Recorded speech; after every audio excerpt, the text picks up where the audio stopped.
ఈ ఉపవాస ప్రార్థనలో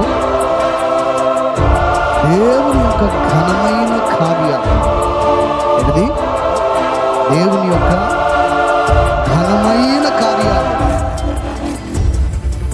నీకు ఏది జటిలంగా ఉందో, నీకు ఏది సమస్యగా ఉందో దాని కొరకు ఈ 3 దినాలు కనిపెట్టి ప్రార్థన చెయ్యి.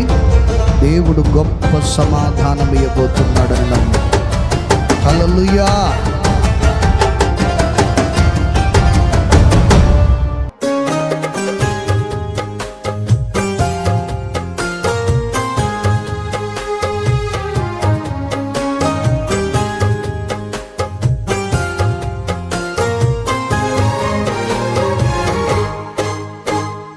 కరుణా సంపన్నుడా, ధీరుడా, సుకుమారుడా, నీ ప్రభావ మహిమలనే నిరంతరం నేను ప్రకటించెదా.